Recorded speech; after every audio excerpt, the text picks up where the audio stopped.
এত কষ্ট হচ্ছে ভিতরে যে হসপিটালে বসে থাকতে পারছি না, আমাদের সব ডাক্তাররা সবাই খুব ডিস্টার্বড। আজকে তো ওপিডি বন্ধ রাখা হয়েছে। তোরা জানিস সমস্ত ঘটনা শুনলাম, যা যা মানে সত্যিকারের ঘটনা, যেটা আরজি করের ভিতরের যে ডাক্তার তারা তাদের বন্ধু বান্ধব মারফত এটা ছড়িয়ে মানে এসছে আমাদের কাছে। অ্যাকচুয়ালি যেটা ঘটেছে সেটা হচ্ছে, আমি শুনে তো মানে বিশ্বাস করতেও নিজেকে কেমন লাগছে রে। প্রত্যেকটা আমাদের ওয়েস্ট বেঙ্গলের প্রত্যেকটা মেডিকেল কলেজে, বিশেষ করে কলকাতার সরকারি মেডিকেল কলেজগুলোর প্রিন্সিপালরা, ডিপার্টমেন্টাল হেডরা, প্রিন্সিপালরা বিশেষ করে, তারা পাশ করানোর জন্য স্টুডেন্টদের কাছে রীতিমতো টাকা নেয়।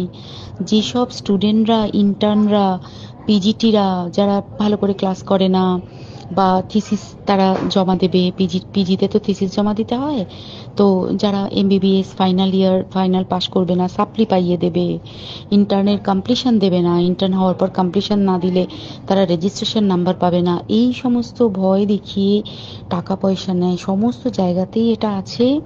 এর মধ্যে সব থেকে নিকৃষ্টের থেকেও নিকৃষ্টতম হচ্ছে সন্দীপ ঘোষ, প্রিন্সিপাল, যে তোর আমাদের কি বলে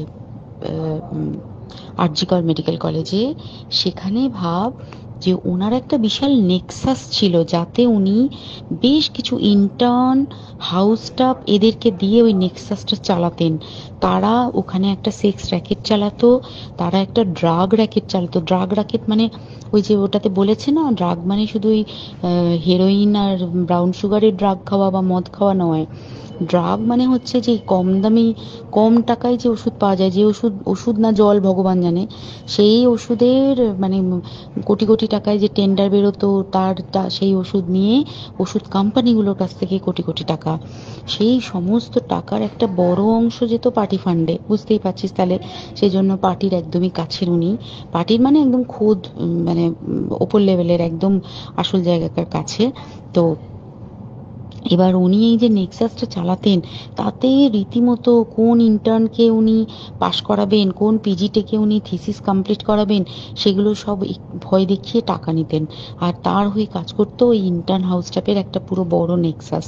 এবার এই মেয়েটির যে পিজিটি, মেয়েটি অত্যন্ত ভালো, সে তার থিসিসটা কমপ্লিট করাবে না বলে হুমকি দিচ্ছিল। সে এটা জানতে পেরে গিয়ে বলেছিল যে আমি এরকম কোনোভাবেই মেনে নেব না, আমি এর এর বিরুদ্ধে আমি যাব এবং আমি এর বিরুদ্ধে সব ফাঁস করে দেবো। তখন তাকে রীতিমতো ধমক দেওয়া হচ্ছিল। এটা চলছিল লাস্ট 6 মান্থস ধরে।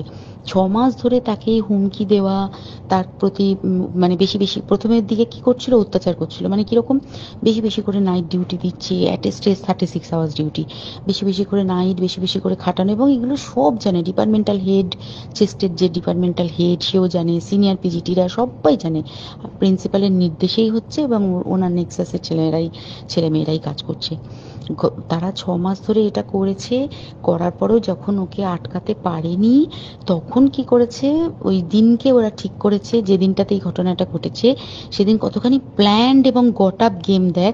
সেই দিন ওই ঘরে, ওই সেমিনার রুমে প্রত্যেক দিনই চারতলার আরো অনেকেই যারা সিনিয়র পিজিটি বা জুনিয়র পিজিটি, তারা কিন্তু বিশ্রাম নিতে যেত, অনেকেই ওই ঘরে যেত।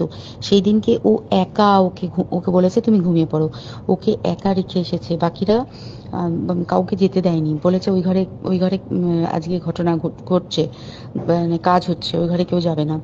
ওই ঘরে সেই দিনকে ওর সাথে যখন খাওয়া দাওয়া করেছে বাকি 4 জন, সেই 4 জনের মধ্যে একটি মেয়ে পর্যন্ত ছিল। সে কিরকম মেয়ে চিন্তা কর। এরা ডাক্তার না জানোয়ার জানি না, আমি জানোয়ার বললেও জানোয়ারদের অপমান করা হয়, কারণ জানোয়ার সমাজে এরকম কাজ হয় না। তো ডাক্তার না কি আমি বলতে পারবো না।